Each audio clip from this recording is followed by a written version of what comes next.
The American YAWP, Chapter 5, Colonial Society, Section 1, Introduction.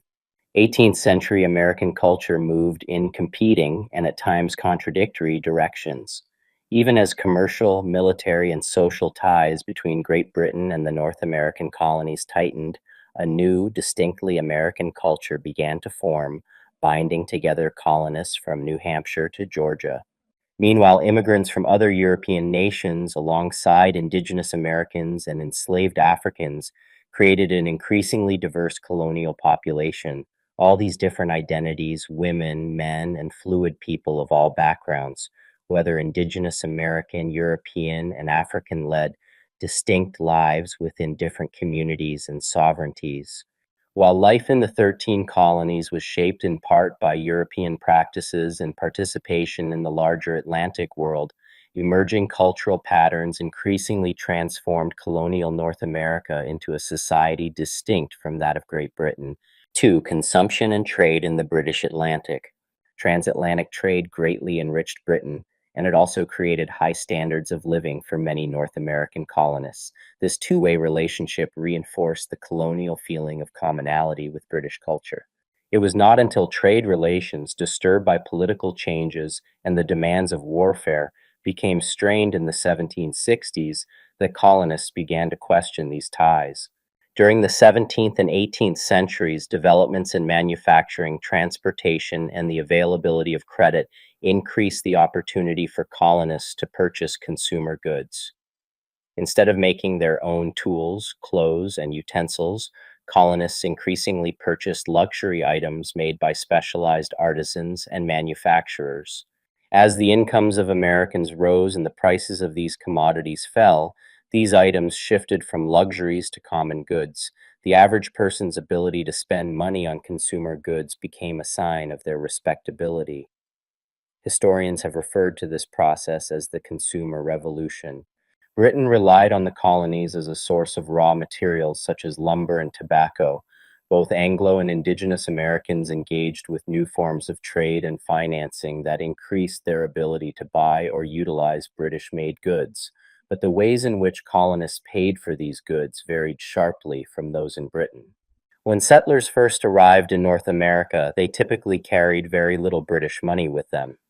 Discovering no precious metals and lacking the Crown's authority to mint coins, colonists relied on barter and non-traditional forms of exchange, including everything from nails to the wampum used by Indigenous American polities in the Northeast. To deal with the lack of currency, many colonies resorted to commodity money, which varied from place to place. In Virginia, for example, the colonial legislature stipulated a rate of exchange for tobacco, standardizing it as a form of money in the colony. Commodities could be cumbersome and difficult to transport, so a system of notes developed. These notes allowed individuals to deposit a certain amount of tobacco in a warehouse and receive a note bearing the value of the deposit that could be traded as money. In 1690, colonial Massachusetts became the first place in the Western Hemisphere to issue paper bills to be used as money. These notes, called bills of credit, were issued for finite periods of time on the colony's credit and varied in denomination. While this system of notes provided colonists with a much-needed medium for exchange, it was not without its problems. Currency that worked in Virginia might be worthless in Pennsylvania. Colonists and officials in Britain debated whether it was right or desirable to use mere paper, as opposed to gold or silver, as a medium of exchange. Paper money tended to lose value quicker than coins and was often counterfeited. These problems, as well as British merchants' reluctance to accept depreciated paper notes, caused the Board of Trade to restrict the usage of paper money in the Currency Acts of 1751 and 1763. Paper money was not the only medium of exchange, however. Colonists also used metal coins. Barter and the extension of credit, which could take the form of bills of exchange, akin to modern-day personal checks, remained important forces throughout the colonial period. Still, trade between colonies was greatly hampered by the lack of standardized money. Businesses on both sides of the Atlantic advertised both their goods and promises of obtaining credit. The consistent availability of credit allowed families of modest means to buy consumer items previously available only to elites. Cheap consumption allowed middle-class Americans to match many of the trends in clothing, food, and household decor that traditionally marked the wealthiest, aristocratic classes. Anglo-Americans, often seen by their London peers as provincial or less cultivated, could present themselves as lords and ladies of their own communities by purchasing and displaying British-made goods. Visiting the home of a successful businessman in Boston, John Adams described the furniture, which alone cost £1,000 sterling. A seat it is for a nobleman, a prince. The Turkey carpets, the painted hangings, the marble table, the rich beds with crimson damask curtains and counterpins, the beautiful chimney clock, the spacious garden, are the most magnificent of anything I have seen. But many worried about the consequences of rising consumerism.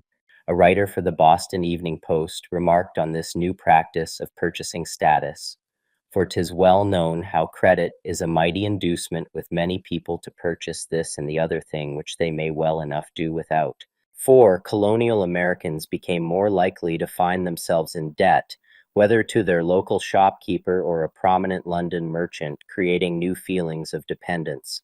Of course, the 13 continental colonies were not the only British colonies in the Western Hemisphere. In fact, they were considerably less important to the Crown than the sugar-producing islands of the Caribbean, including Jamaica, Barbados, the Leeward Islands, Grenada, St. Vincent, and Dominica.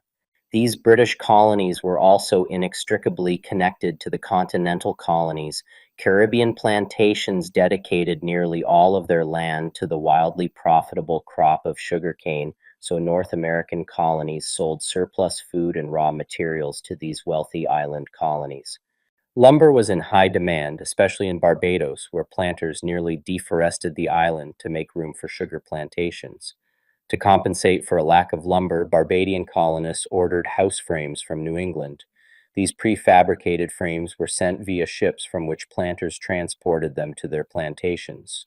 Caribbean colonists also relied on the continental colonies for livestock, purchasing cattle and horses. The most lucrative exchange of all was the slave trade, with disastrous consequences. Connections between the Caribbean and North America brought commercial benefits to both regions. Those living on the continent relied on the Caribbean colonists to satisfy their craving for sugar and other goods like mahogany. British colonists in the Caribbean began cultivating sugar in the 1640s, and sugar took the Atlantic world by storm. In fact, by 1680, sugar exports from the tiny island of Barbados were valued more than the total exports of all the continental colonies. Jamaica, acquired by the Crown in 1655, surpassed Barbados in sugar production toward the end of the 17th century. North American colonists, like Britons around the world, craved sugar to sweeten their tea and food. Colonial elites also sought to decorate their parlors and dining rooms with the silky polished surfaces of rare mahogany as opposed to local wood. While the bulk of this in-demand material went to Britain and Europe, New England merchants imported the wood from the Caribbean, where it was then transformed into exquisite furniture for those who could afford it. Women were integral to trade and consumption in 18th century cities. Many were active in the marketplace, managing stalls, trading goods, utilizing credit, and placing advertisements for goods.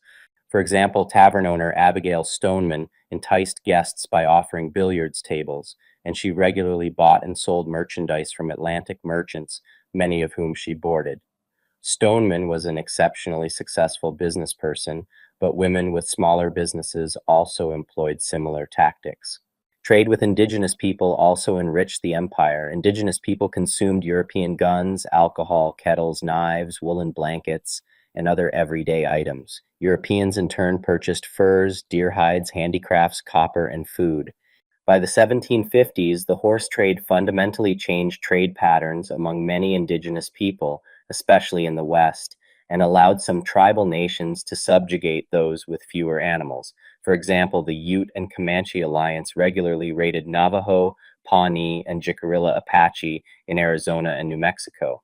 The horse also increased the gap between men's and women's work, and in the case of the Oceti-Sakowin, altered the lifestyle of its people from a matrilineal to a patrilineal society. These systems of trade all existed with the purpose of enriching Great Britain. To ensure that profits ended up in Britain, Parliament imposed taxes on trade under the Navigation Acts. These taxes intertwined consumption with politics. Prior to 1763, Britain found that enforcing the regulatory laws they passed was difficult and often cost them more than the duty revenue they would bring in. As a result, colonists found it relatively easy to violate the law and trade with foreign nations, pirates, or smugglers. Customs officials were bribed easily, and it was not uncommon to see Dutch, French, or West Indies ships laden with prohibited goods in American ports. When smugglers were caught, their American peers often acquitted them. British officials estimated that nearly £700,000 worth of illicit goods was brought into the American colonies annually.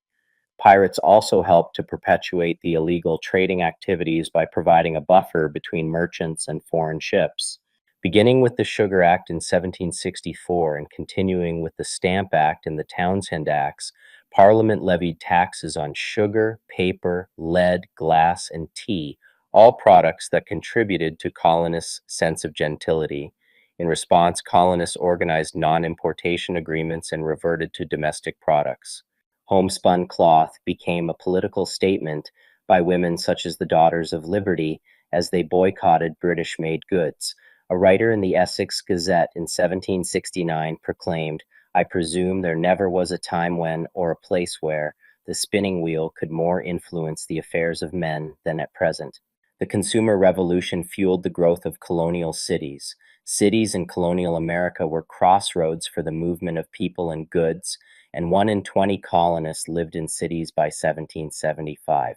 Some cities grew organically over time, while others were planned from the start. New York's and Boston's 17th century street plans reflected the haphazard arrangement of medieval cities in Europe.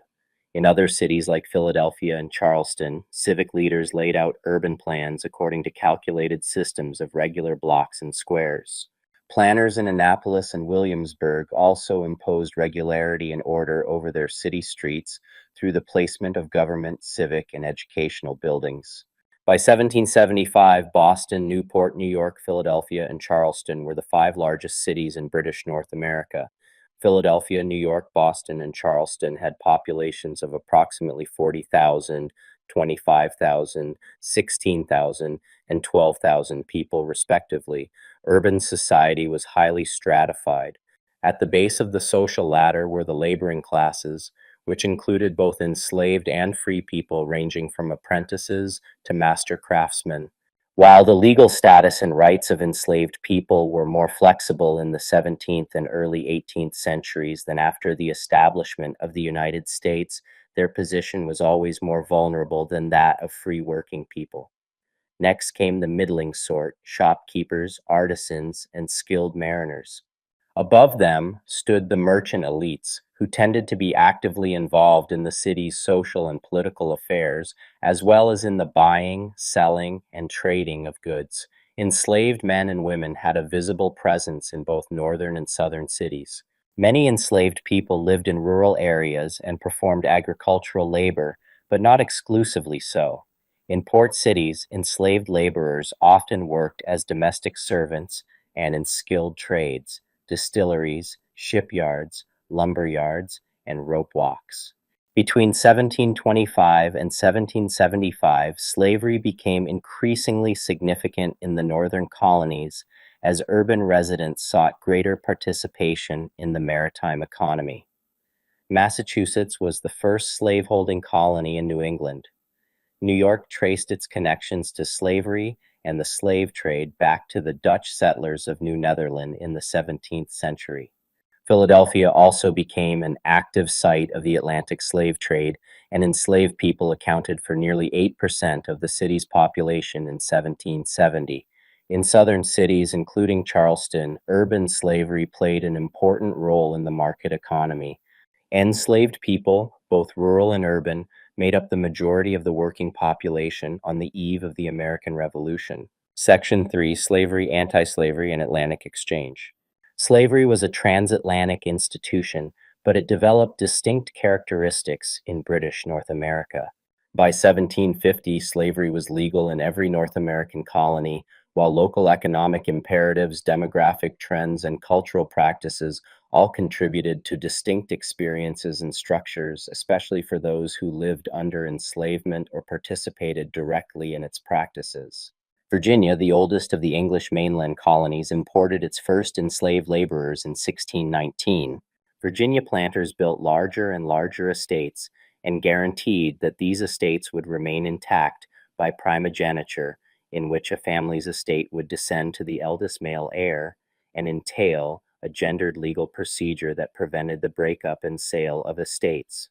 This distribution of property, which kept wealth and property consolidated, guaranteed that the great planters would dominate social and economic life in the Chesapeake. This system also fostered an economy dominated by tobacco. By 1750, there were approximately 100,000 enslaved Africans in Virginia, at least 40% of the colony's total population. Most of these enslaved people worked on large estates under the gang system of labor, working from dawn to dusk in groups with close supervision by a white overseer or enslaved driver who could use physical force to compel labor. Virginians used the law to protect the interests of enslavers. In 1705, the House of Burgesses passed its first comprehensive slave code. Earlier laws had already guaranteed that the children of enslaved women would be born enslaved, with the doctrine of partus sequitur ventrum follows the womb. Conversion to Christianity would not lead to freedom, and enslavers could not free their enslaved laborers unless they transported them out of the colony. Enslavers could not be convicted of murder for killing an enslaved person. Conversely, any black Virginian who merely struck a white colonist would be severely whipped. Virginia planters used the law to maximize the profitability of their enslaved laborers and invasively regulate every aspect of their daily lives. In South Carolina and Georgia, slavery was also central to colonial life, but specific local conditions created a very different system. Georgia was founded by a philanthropic group that included James Oglethorpe. The trustees originally banned slavery from the colony, but by 1750, slavery was legal throughout the region. South Carolina had been a slave colony from its founding, and by 1750 was the only mainland colony with a majority enslaved African population. The Fundamental Constitutions of Carolina, co-authored by the philosopher John Locke in 1669, explicitly legalized slavery from the very beginning. Many early settlers in Carolina were enslavers from British Caribbean sugar islands, and they brought their brutal slave codes with them. Defiant enslaved people could be legally beaten, branded, mutilated, and even castrated. In 1740, a new law stated that killing a rebellious enslaved person was not a crime, and even the murder of an enslaved person was treated as a minor misdemeanor. South Carolina also banned the freeing of enslaved laborers unless the freed person left the colony. Despite these brutal regimes, there were several factors that enabled enslaved people in South Carolina to claim more independence in their daily lives than in other parts of colonial North America. Rice, the staple crop underpinning the early Carolina economy, was widely cultivated in West Africa, and planters commonly requested that merchants sell them enslaved laborers skilled in the complex process of rice cultivation. Enslaved people from Senegambia were particularly prized. The expertise of these enslaved people contributed to one of the most lucrative economies in the colonies. The swampy conditions of rice plantations, however, fostered dangerous diseases. Malaria and other tropical diseases spread and caused many enslavers to live away from their plantations. These elites, who commonly owned a number of plantations, typically lived in Charleston townhouses to avoid the diseases of the rice fields. West Africans, however, were far more likely to have a level of immunity to malaria due to a genetic trait that also contributes to higher levels of sickle cell anemia, reinforcing planters' racist belief that Africans were particularly suited to labor in tropical environments. With plantation owners often far from home, Carolina's enslaved laborers had less direct oversight than those in the Chesapeake. Furthermore, many Carolina rice plantations used the task system to organize enslaved laborers. Under this system, enslaved laborers were given a number of specific tasks to complete in a day. Once those tasks were complete, enslaved people often had time to grow their own crops on garden plots allotted by their enslavers. Thriving underground markets allowed enslaved people here a degree of economic autonomy. Enslaved people in Carolina also had an unparalleled degree of cultural autonomy. This autonomy, coupled with the frequent arrival of African people, enabled a culture that retained many African practices. Syncretic languages like Gullah and Geechee contained many borrowed African terms, and traditional African basket weaving, often combined with Native American techniques, survives in the region to this day. This unique Low Country culture contributed to the Stono Rebellion in September 1739. On a Sunday morning, while planters attended church, a group of about 80 enslaved people set out for Spanish Florida under a banner that read Liberty, burning plantations and killing at least 20 white settlers as they marched. They were headed for Fort Mose, a free black settlement on the Georgia-Florida border, emboldened by the Spanish Empire's offer of freedom to anyone enslaved by the English. The local militia defeated the rebels in battle, captured and executed many of the enslaved people, and sold others to the sugar plantations of the West Indies. Though the rebellion was ultimately unsuccessful, it was a violent reminder that enslaved people would fight for freedom. Slavery was also an important institution in the mid-Atlantic colonies. While New York, New Jersey, and Pennsylvania never developed plantation economies, enslaved laborers were often employed on larger farms growing cereal grains. Enslaved Africans worked alongside European tenant farmers on New York's Hudson Valley patroon ships, huge tracts of land granted to a few early Dutch families. As previously mentioned, enslaved people were integral to the daily life of Philadelphia, New York City, and other ports where they worked in the maritime trades and domestic service. New York City's economy was so reliant on slavery that over 40% of its population was enslaved by 1700, while 15 to 20% of Pennsylvania's colonial population was enslaved by 1750. In New York, in particular, the high density of enslaved people and a particularly diverse European population increased the threat of rebellion because of unique opportunities for connection. A 1712 slave rebellion in New York City resulted in the deaths of 9 white colonists. In retribution, 21 enslaved people were executed and 6 others died by suicide before they could be burned alive. In 1741, authorities uncovered another planned rebellion by enslaved Africans and poor black and white men. The panicked response only stopped after 32 black men, both enslaved and free, were executed alongside 5 poor white men. Another 70 were deported, likely to the sugarcane fields of the West Indies. Increasingly disturbed by the growth of enslavement in the region, Quakers were the first group to turn against slavery. Quaker beliefs in radical nonviolence and the fundamental equality of all human souls made slavery hard to justify. Most commentators argued that slavery originated in war, where captives were enslaved rather than executed. To pacifist Quakers, then, the very foundation of slavery was illegitimate. Furthermore, Quaker belief in the equality of souls challenged the racial basis of slavery. By 1758, Quakers in Pennsylvania disowned members who engaged in the slave trade, and by 1772, slave-owning Quakers could be expelled from their meetings. These local activities in Pennsylvania had broad implications as the decision to ban slavery and slave trading was debated in Quaker meetings throughout the English-speaking world. The free black population in Philadelphia and other northern cities also continually advocated against slavery. Slavery as a system of labor was more limited in Massachusetts, Connecticut, and New Hampshire, though it was present and legal throughout the region. The absence of cash crops like tobacco or rice minimized the economic use of slavery. In Massachusetts, only about 2% of the population was enslaved as late as the 1760s. The few enslaved people in the colony were concentrated in Boston, along with a sizable free black community that made up about 10% of the city's population. While slavery itself never really took root in New England, the slave trade was a central element of the region's economy. Every major port in the region participated to some extent in the transatlantic trade. Newport, Rhode Island, alone had at least 150 ships active in the trade by 1740, and New England also provided foodstuffs and manufactured goods to West Indian plantations. Section 4. Pursuing political and religious freedoms. As consumption, trade, and their reliance on enslavement drew the colonies closer to Great Britain, civics and government gradually split them further apart. Democracy in Europe more closely resembled oligarchies rather than republics, with only elite members of society eligible to serve in elected positions. Most European states did not hold regular elections, with Britain and the Dutch Republic being two exceptions.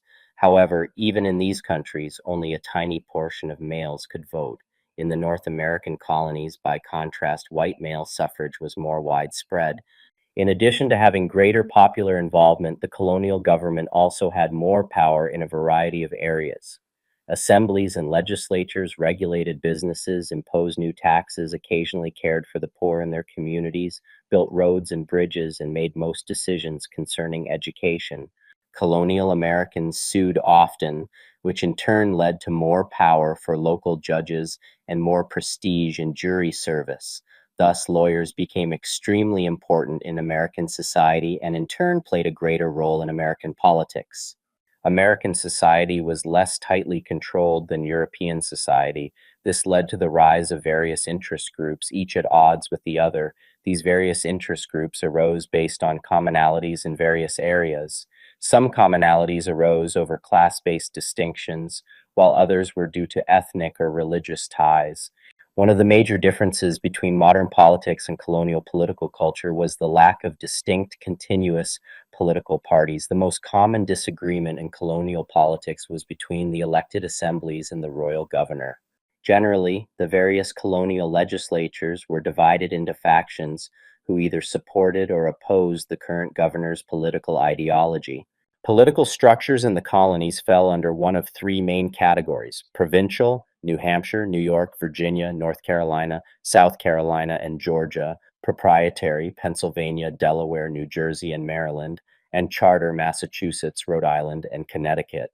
Provincial colonies were the most tightly controlled by the Crown. The British king appointed all provincial governors who could veto any decision made by their colonies' legislative assemblies. Proprietary colonies had a similar structure, with one important difference.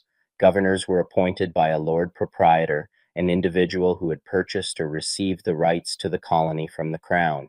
Proprietary colonies, therefore, often had more freedoms and liberties than other North American colonies. Charter colonies had the most complex system of government.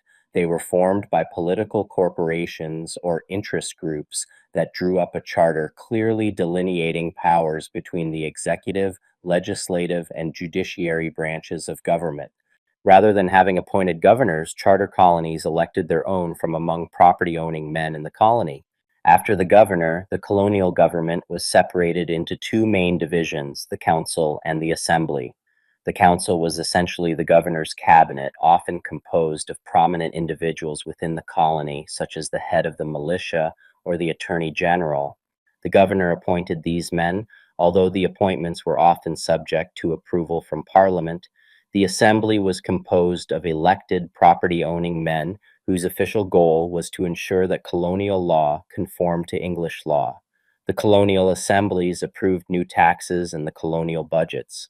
However, many of these assemblies saw it as their duty to check the power of the governor and ensure that he did not take too much power within the colonial government. Unlike Parliament, most of the men who were elected to an assembly came from local districts, with their constituency able to hold their elected officials accountable to promises made. An elected assembly was an offshoot of the idea of civic duty, the notion that men had a responsibility to support and uphold the government through voting, paying taxes, and service in the militia. Americans firmly accepted the idea of a social contract, the idea that government was put in place by the people. Philosophers such as Thomas Hobbes and John Locke pioneered this idea, and there is evidence to suggest that these writers influenced the colonists. While in practice, elites controlled colonial politics. In theory, many colonists believed in the notion of equality before the law and opposed special treatment for any members of colonial society. whether African Americans, Indigenous Americans, and women of all backgrounds would be included in this notion of equality before the law was far less clear. Women's roles in the family became particularly complicated, as many historians view this period as a significant time of transition. Anglo-American families during the colonial period differed from their European counterparts. Widely available land and plentiful natural resources allowed for greater fertility and thus encouraged more people to marry earlier in life. Yet while young marriages and large families were common throughout the colonial period, family sizes started to shrink by the end of the 1700s as Anglo-American wives asserted more control over their own bodies. New ideas governing romantic love helped change the nature of husband-wife relationships, deriving from sentimentalism, a contemporary literary movement, and the increasing popularity of novels, especially among women. Many Anglo-Americans began to view marriage as an emotionally fulfilling relationship rather than a strictly economic partnership. Referring to one another as beloved of my soul or my more than friend, newspaper editor John Fenno and his wife Mary Curtis Fenno illustrate what some historians refer to as the companionate ideal. While away from his wife, John felt a vacuum in my existence, a sentiment returned by Mary's doting heart.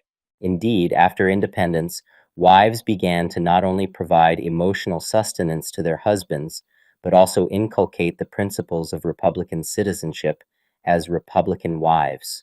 Marriage opened new emotional and practical realms for some, but remained oppressive for others. For the millions of Americans bound in chattel slavery, marriage remained an informal arrangement rather than a codified legal relationship. For white Anglo-American women, the legal practice of coverture meant that women lost all their political and economic rights to their husbands after marriage. Divorce rates rose throughout the 1790s, as did less formal cases of abandonment. Newspapers published advertisements by deserted men and women denouncing their partners. Known as elopement notices, they cataloged the misbehaviors of deviant spouses, such as wives' indecent manner, a way of implying sexual impropriety. As violence and inequality continued in many American marriages, wives in return highlighted their husbands' drunken fits and violent rages. One woman chillingly noted that her partner presented his gun at my breast and swore he would kill me. That couples would turn to newspapers as a source of expression illustrates the importance of what historians often call print culture. 34 Print culture includes a wide range of factors contributing to how books and other printed objects are made, including the relationship between the author and the publisher, the technical constraints of the printer, and the tastes of readers.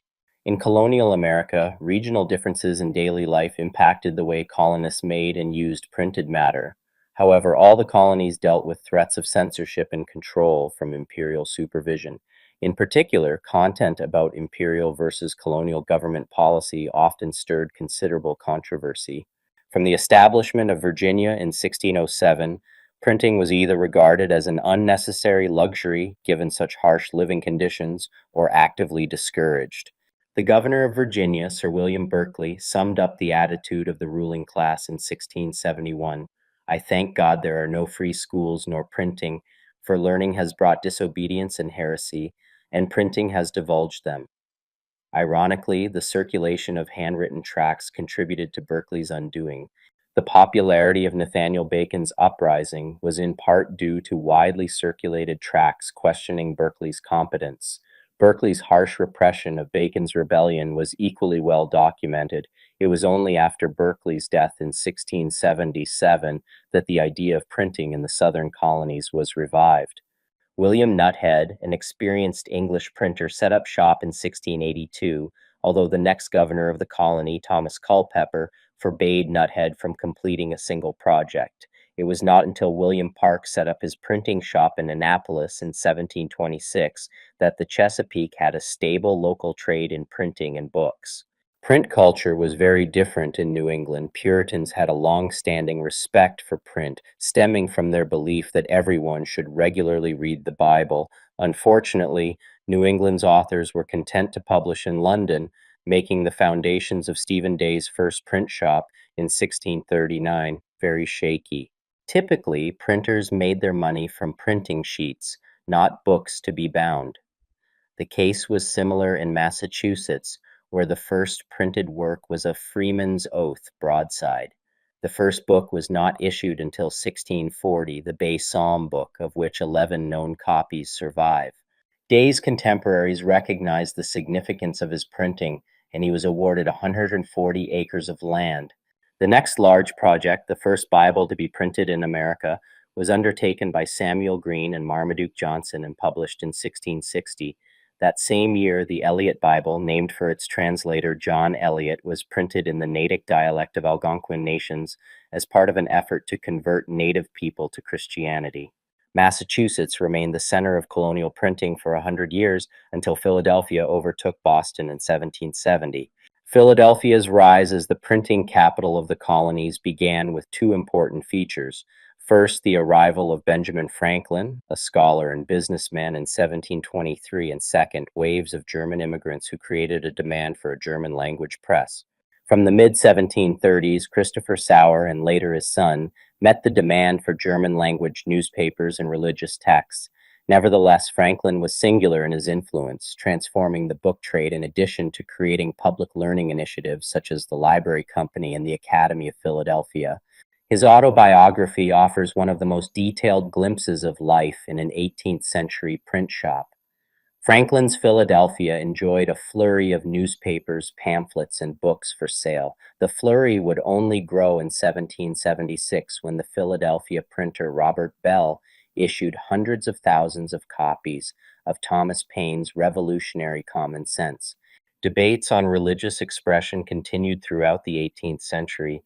In 1711, a group of New England ministers published a collection of sermons titled Early Piety. The most famous minister, Increase Mather, wrote the preface. In it, he asked the question, "What did our forefathers come into this wilderness for?"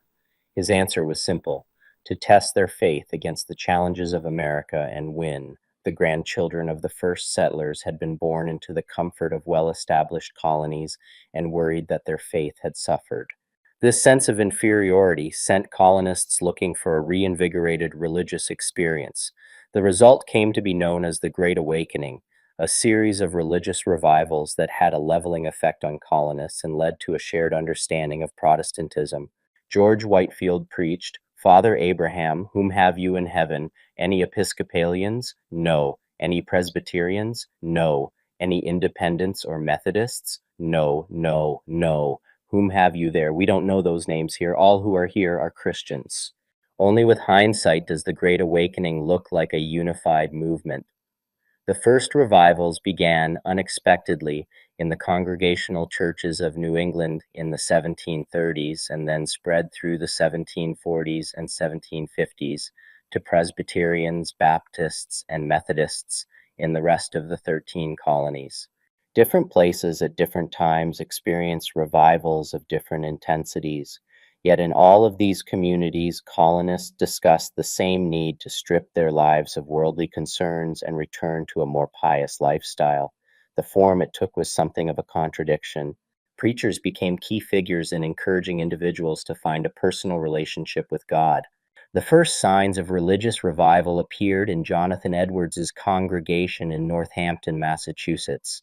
Edwards was a theologian who shared the faith of the early Puritan settlers. In particular, he believed in the idea of predestination, in which God had long ago decided who was damned and who was saved. However, Edwards worried that his congregation had stopped searching their souls and were merely doing good works to prove they were saved. With a missionary zeal, Edwards preached against worldly sins and called for his congregation to look inward for signs of God's saving grace. His most famous sermon was "Sinners in the Hands of an Angry God." Suddenly, in the winter of 1734, these sermons sent his congregation into violent convulsions. The spasms first appeared among known sinners in the community. Over the next 6 months, the physical symptoms spread to half of the 600-person congregation. Edwards shared the work of his revival in a widely circulated pamphlet. Over the next decade, itinerant preachers were more successful in spreading the spirit of revival around America. These preachers had the same spiritual goal as Edwards, but brought with them a new religious experience. They abandoned traditional sermons in favor of outside meetings where they could whip the congregation into an emotional frenzy to reveal evidence of saving grace. Many religious leaders were suspicious of the enthusiasm and message of these revivals, but colonists flocked to the spectacle. Benjamin Franklin, upon hearing George Whitefield, shared how the sermon moved him. He wrote, "I perceived he intended to finish with a collection, and I silently resolved he should get nothing from me. I had in my pocket a handful of copper money, 3 or 4 silver dollars, and 5 pistoles, Spanish coins in gold. As he proceeded, I began to soften and concluded to give the coppers. Another stroke of his oratory made me ashamed of that and determined me to give the silver, and he finished so admirably that I emptied my pocket wholly into the collector's dish, gold and all." George Whitefield was the most famous of the itinerant preachers. According to Whitefield, the only type of faith that pleased God was heartfelt. The established churches too often only encouraged apathy. The Christian world is dead asleep, he explained. Nothing but a loud voice can awaken them out of it. He would be that voice. Whitefield was a former actor with a dramatic style of preaching and a simple message. Thundering against sin and for Jesus Christ, Whitefield invited everyone to be born again. It worked. Through the 1730s, he traveled from New York to South Carolina, converting ordinary people of all ages.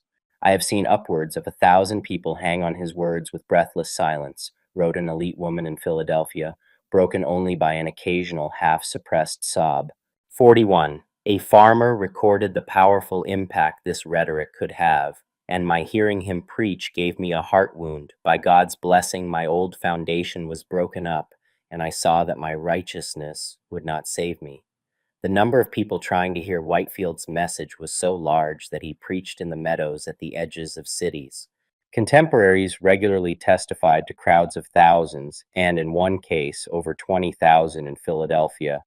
Whitefield and the other itinerant preachers had achieved what Edwards could not, making the revivals popular. Ultimately, the religious revivals became a victim of the preacher's success.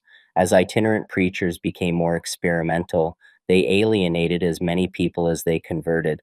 In 1742, one preacher from Connecticut, James Davenport, persuaded his congregation that he had special knowledge from God. To be saved, they had to dance naked in circles at night while screaming and laughing, or they could burn the books he disapproved of. Either way, such extremism demonstrated for many that revivalism had gone wrong. A divide appeared by the 1740s and 1750s between new lights, who still believed in a revived faith, and old lights, who thought it was diluted nonsense. By the 1760s, the religious revivals had petered out. However, they left a profound impact on America. Leaders like Edwards and Whitefield encouraged individuals to question the world around them. This idea reformed religion in America and created a language of individualism that promised to change everything else. If you challenge the church, what other authority figures might you question? The Great Awakening provided a language of individualism reinforced in print culture, which reappeared in the call for independence. While pre-revolutionary America had profoundly oligarchical qualities, the groundwork was laid for a more republican society. However, society did not transform easily overnight. It would take intense, often physical conflict to change colonial life. Section 5, Indigenous Nations Respond. Europeans continued to populate the American South by the Spanish and East by the British and French, forcing indigenous people into northern and westward migration. Despite the population growth in the colonies, indigenous nations still held most of the power in North America. Native American migration, coupled with European conflicts, brought new opportunities for conflict and diplomacy between indigenous nations and their European neighbors. After the Tuscarora and Yamasee Wars in the early 1710s, the Tuscarora relocated to New York, joining the Haudenosaunee Iroquois League. The league consisted of 6 Iroquoian nations: the Mohawks, Onondaga, Oneidas, Cayuga, Seneca, and the last to join, the Tuscarora, forming one of the world's oldest participatory democracies. They called themselves Haudenosaunee, meaning people building the longhouse, but were often referred to as the Iroquois, an Algonquian derogatory word meaning real snakes. They were also sometimes referred to as the League of Five, later Six Nations. The Haudenosaunee remained enemies with the French in the north and eventually entered into the Covenant Chain Agreement in 1744 with the northern British colonies. The chain recognized trade agreements, established British sovereignty over the areas settled by the colonies, while also recognizing Haudenosaunee dominion over indigenous peoples between the Hudson and Mississippi rivers.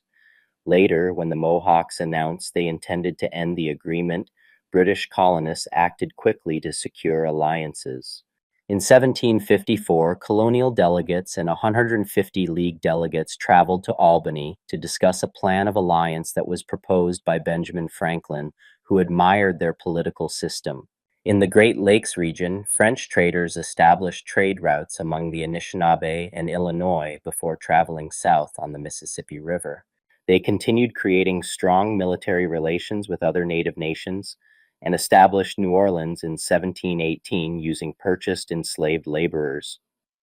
However, the French plantation colony in Louisiana was outnumbered by the Natchez.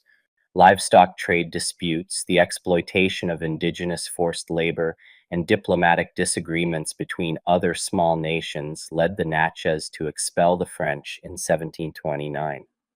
This conflict, called the Natchez War, ended when the French and their Choctaw allies finally defeated the Natchez. Despite the victory, the French scaled back their colonial plans after decades of the plantation's unprofitability and the continued costly warfare with the Chickasaws and other small nations that continued after the Natchez War. To the south and west of Haudenosaunee Territory, smaller groups of multi-ethnic indigenous people established networks and alliances that protected their people and helped them survive. These groups often settled on the fringe of multinational Anglo towns to take advantage of economic opportunities. On the West Coast and in Alaska, Russian traders established contact with Aleut and Tlingit communities while establishing global trade routes. Their interest along the West Coast, coupled with French expansion in the South, sparked Spanish reinvigoration in their northern settlements. By the second half of the 18th century, the Spanish had settlements in St. Augustine, San Antonio, Albuquerque, and Santa Fe. They used a combination of coercion, gifts, and trade to establish and strengthen relationships with indigenous tribes, solidifying their hold over their northern claims despite a small settler population. Outside these enclaves, however, control was in the hands of indigenous people. Friar Juan Agustin Morphy noted in 1778, "Though we still call ourselves Texas's masters, we do not exercise dominion over a foot of land beyond San Antonio." This was true of the Southwest generally, where a diversity of groups, including the Apache, Kiowa, Caddo, Karankawa, and Comanche, imposed their own rules on negotiations, gift-giving, and trade. As early as the 1720s, the Comanche regularly raided settlements and ranches, limiting Spanish expansion. Section 6, 7 Years' War. Of the 87 years between the Glorious Revolution, 1688, and the American War for Independence, 1775, Britain was at war with France and French-allied Indigenous American nations for 37 of them in what is sometimes referred to as the First World or Global War. These were not encounters in which European soldiers exclusively fought other European soldiers. Anglo-American militiamen fought for the British against the French and their indigenous allies in all these engagements. Warfare took a physical and spiritual toll on British colonists. Anglo-American towns located on the border between New England and New France experienced intermittent raiding by French-allied Native Americans. Raiding parties destroyed houses and burned crops, but they also took captives. They brought these captives to French Quebec, where some were ransomed back to their families in New England, while others converted to Catholicism and remained in New France. In this sense, Catholicism threatened to capture Protestant lands and souls. France and Britain feuded over the boundaries of their respective North American empires. The conflict turned bloody in 1754 when a force of British colonists and Native American allies, led by young George Washington, killed a French diplomat in what was called the Jumonville Affair.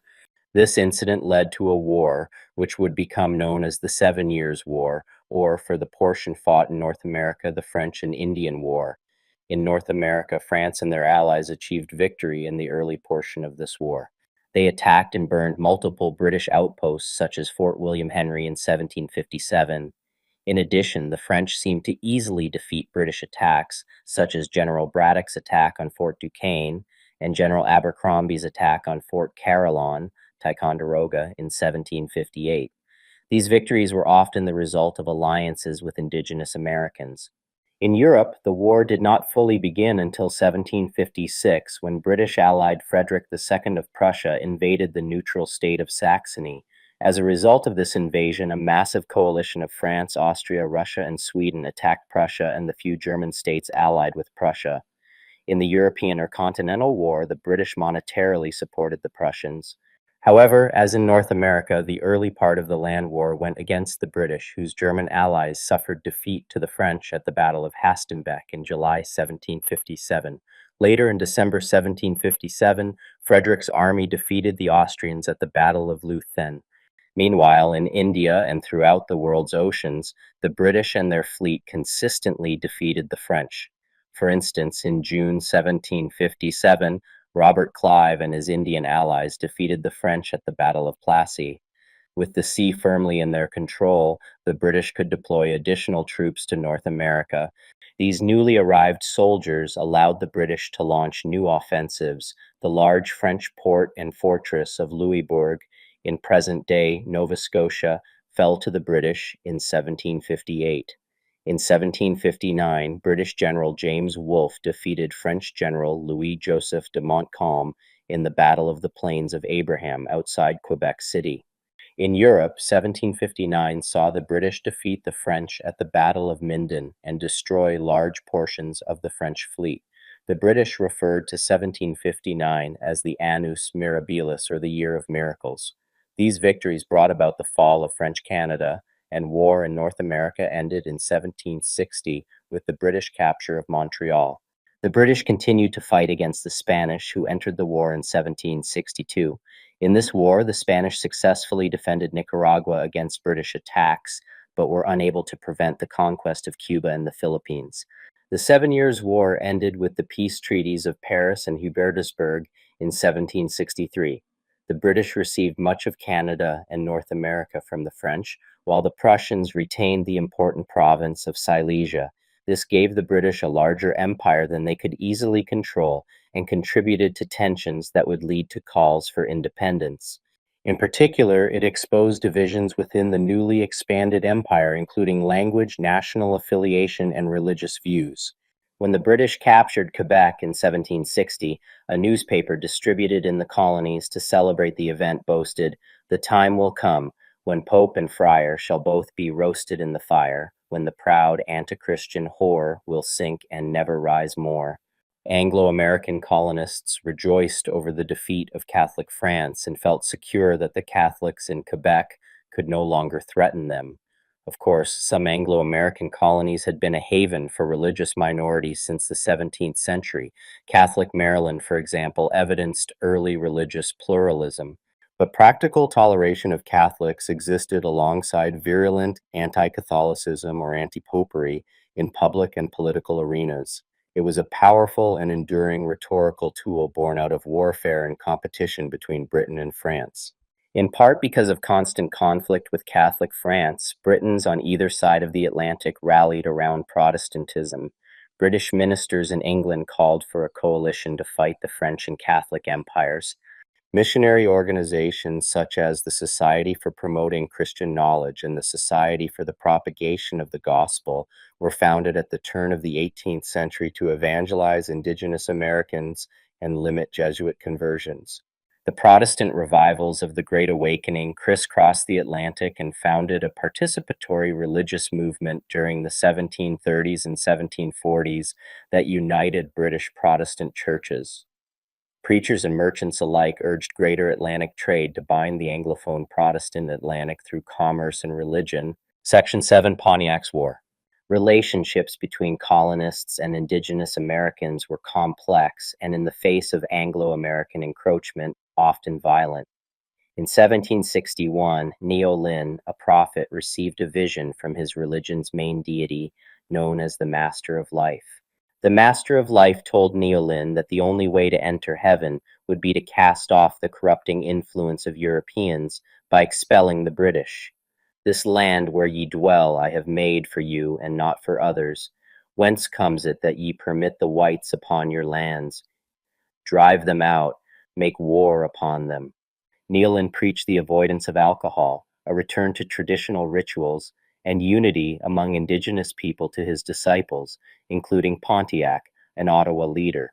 Pontiac took Nealon's words to heart and sparked the beginning of what would become known as Pontiac's War. At its height, the uprising included Indigenous peoples from the territory between the Great Lakes, the Appalachians, and the Mississippi River. Though Pontiac did not command all of those participating in the war, his actions were influential in its development. Pontiac and 300 warriors sought to take the British Fort Detroit by surprise in May 1763, but the plan was foiled, resulting in a 6-month siege. News of the siege quickly spread and inspired more attacks on British forts and settlers. In May, Pontiac and his allies captured Fort Sandusky, St. Joseph, and Miami. In June, a coalition of Ottawas and Ojibways captured Fort Michilimackinac by staging a game of stickball lacrosse outside the fort. They chased the ball into the fort, gathered arms that had been smuggled in by a group of Indigenous American women, and killed almost half of the fort's British soldiers. Though Indigenous Americans were indeed responding to Nealon's religious message, there were many other practical reasons for waging war on the British. After the 7 Years' War, Britain gained control of formerly French territory because of the Treaty of Paris. Whereas the French had maintained a relatively stable relationship with their Indigenous allies through trade, the British hoped to profit from and impose order.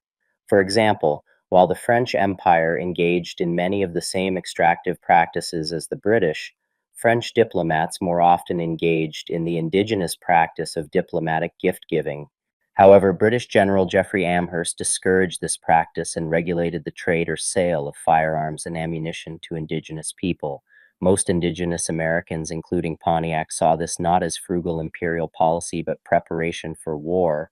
Pontiac's war lasted until 1766. Indigenous American warriors attacked British forts and frontier settlements, killing as many as 400 soldiers and 2,000 settlers. Disease and a shortage of supplies ultimately undermined the war effort, and in July 1766, Pontiac met with British official and diplomat William Johnson at Fort Ontario and settled for peace. Though they did not win Pontiac's war, Indigenous Americans succeeded in fundamentally altering the British government's policy. The war made British officials recognize that peace in the West would require royal recognition of Indigenous lands and heavy-handed regulation of Anglo-American trade activity in territory controlled by Indigenous Americans. As a result, the British Crown issued the Royal Proclamation of 1763, which created the Proclamation Line, marking the Appalachian Mountains as the boundary between the British colonies and land held controlled by Indigenous Americans. The effects of Pontiac's war were substantial and widespread. The war proved that coercion was not an effective strategy for imperial control, though the British government would continue to employ this strategy to consolidate their power in North America, most notably through the various acts imposed on their colonies. Additionally, the prohibition of Anglo-American settlement in Indigenous American territory, especially the Ohio River Valley, sparked discontent. The French immigrant Michel Guillaume Saint-Jean de Crèvecoeur articulated this discontent most clearly in his 1782 Letters from an American Farmer when he asked, "What then is the American, this new man?" In other words, why did colonists start thinking of themselves as Americans, not Britons? Crèvecoeur suggested that America was a melting pot of self-reliant individual landholders, fiercely independent in pursuit of their own interests, and free from the burdens of European class systems. It was an answer many wanted to hear and fit with self-conceptions of the new nation, albeit one that imagined itself as white, male, and generally Protestant. The 7 Years' War pushed the 13 American colonies closer together politically and culturally than ever before. In 1754, At the Albany Congress, Benjamin Franklin suggested a plan of union to coordinate defenses across the continent. Tens of thousands of colonial soldiers fought during the war. At the French surrender in 1760, 11,000 British soldiers joined 6,500 militia members drawn from every colony north of Pennsylvania. At home, many heard or read sermons that portrayed the war as a struggle between civilizations with liberty-loving Britons arrayed against tyrannical Frenchmen and savage indigenous people. American colonists rejoiced in their collective victory as a moment of newfound peace and prosperity. After nearly 7 years of warfare, colonists looked to the newly acquired lands west of the Appalachian Mountains as their reward, despite the fact that it belonged to Indigenous Americans. The 7 Years' War was tremendously expensive and precipitated imperial reforms on taxation, commerce, and politics that also impacted intercolonial alliances. Britain spent over $140 million, an astronomical figure for the day, and the expenses kept coming as new territory required new security obligations. Britain wanted to recoup some of its expenses and look to the colonies to share the costs of their own security. To do this, Parliament started legislating over all the colonies in a way rarely done before. As a result, the 13 Anglo-American colonies began seeing themselves as a collective group in addition to distinct entities. Different taxation schemes implemented across the colonies between 1763 and 1774 placed duties on items like tea, paper, molasses, and stamps for almost every kind of document. Consumption and trade, important bonds between Britain and the colonies were being threatened. To enforce these unpopular measures, Britain implemented increasingly restrictive policies that eroded civil liberties like protection from unlawful searches and jury trials. Many colonists worried that imperial policy on slavery would soon be changed to limit or outright end its legality with the rise of an anti-slavery movement. The moratorium on new settlements west of the Proclamation Line after Pontiac's War was yet another disappointment for colonists who believed they were entitled to indigenous land. This led to resentment among colonists and a shift in power dynamics for Indigenous Americans who were accustomed to negotiating trade agreements from a position of strength, playing the English and French against one another. With the removal of the French from North America, balance was lost, and the British government began asserting more authority over native people. The British no longer offered gifts, but instead lowered the trade price for furs and claimed land previously outside their control. This shift in policy left little room for diplomacy rooted in trade between the British and Indian nations. General Amherst even suggested genocide by sending smallpox-infested blankets to the Delaware people. Section 8 Conclusion. By 1763, Americans were increasingly united. In the wake of the 7 Years' War, they fought and they celebrated together. But as imperial policy changed in the aftermath, Anglo-Americans slowly began to recognize that they were not considered full British subjects. Instead, they were of a different commercial, political, and cultural status. Anglo-Americans across the colonies viewed imperial reforms as threats to the British liberties they saw as their birthright. The Stamp Act Congress of 1765 brought colonial leaders together in an unprecedented show of cooperation against taxes imposed by Parliament, and popular boycotts of British goods created a common narrative of sacrifice, resistance, and shared political identity. These different ingredients created a mixture that was ripe for dissent and even rebellion.